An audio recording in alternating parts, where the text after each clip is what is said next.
very naive. I do fit the criteria for what they're looking for in this program. I was raised in a foster home. I have a broken family. I am widowed. It was a very hard time in my life. My husband sadly died of colon cancer. And so I was very vulnerable and very naive and was not paying attention to the things that I should have been. How long did you date this guy before he started doing these things to you? Probably 3 years, 4 years. How unusual is it for an ex-boyfriend or husband to, as she said, put me in the program? Oh, it's not uncommon at all. This can be hired done. As I said before, the groups that have access to this technology, most of them are private investigative groups run by former FBI and former CIA agents. We proved that in Texas, because we counter-surveilled the group that does this in Texas. So basically, one way to look at it is they are subcontracting the research for the legitimate agencies within the government. They started doing that after the Rockefeller Commission because the CIA got their hands slapped. So now you basically have a group of subcontractors that can carte blanche experiment or have on whoever they want to, or if somebody comes to you with money and says, I want to hire you to drive this person crazy, they'll do it. That's how they finance themselves, as long as the data goes back to the appropriate agency on how well it works. And Carla, let me ask you this as we wrap up with you. This has obviously destroyed your life. How are you coping? I've learned to just balance myself. I encourage any targeted individual that is out there to stay proactive in being social. Not everybody is bad. Not everybody is against you.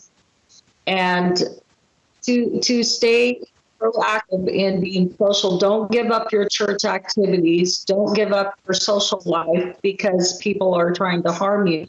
That is the intent of what they are trying to accomplish, is keeping you isolated. And the more isolated you become, the more of a danger you are in, actually. So I've been very proactive in speaking out against it. I've been proactive in just being very social and just being outside and functioning with activities, staying busy as I can. I really am trying to move forward with getting the scan. That gives me hope. That really does. As I can collect the information and present it in a proper order, that gives me the hope that this will come to an end. Well, you stay strong, Carla, and thank you for giving us some of the time to talk with you about this. Well, thank you very much for having me on, and you guys have a great day. John, I feel for Carla, and I feel for the hundreds of thousands of people who apparently are going through the same situation as she is. But she seems strong, in spite of all the things that have happened to her, the death of her daughter, the surveillance. She seems like she understands it, and she knows how to battle it and fight it.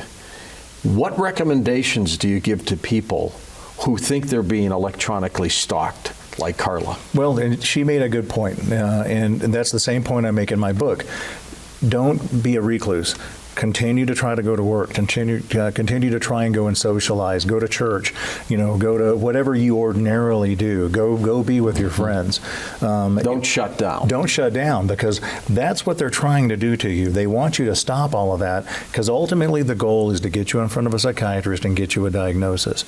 Because once they do that, they know you'll have no option pretty much except to sit at home and be a guinea pig.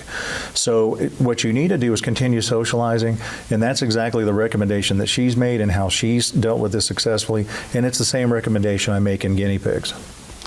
Do they, and those who are testing you and surveilling on you, do they stop eventually and just move on to the next victim? Actually, from our counter surveillance of the group in Texas that does this, it's a matter of manpower. It takes a lot of manpower to do this. And once they see that you're going to continue working, you're going to continue socializing, continue living, a lot of times they will move on just to dedicate that manpower to surveil somebody on another victim. So, yeah, I mean, if you live your life, I mean, that probably is your best defense against it. If somebody believes this is truly happening to them, if somebody believes they're not crazy, they're not nuts, what do they do? Who do they go to for help? There's a bunch of organizations, and this is a global problem. It's not just a United States problem. We have ICAACT,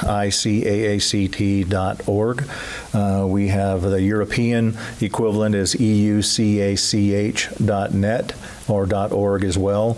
In Australia and down under, we have surveillanceissues.com, ran by Paul Baird, who's been at this fight just as long as I have. A champion. A champion of it, yeah. And of course, anybody can get a hold of me at my website, which is www.drjohnrhall.com. Got to get that R in there. Yep, got to get the R in. Yeah. Thanks for being on Beyond Belief. It's been a pleasure, George. It's a great book. It's called Guinea Pigs. It's about surveillance that is happening to so many people, maybe even your neighbors. But as Dr. John Hall has said, and as you've seen with Carla, you can fight back. If you think this is happening to you, don't give up. I'm George Norrie, and this is Beyond Belief.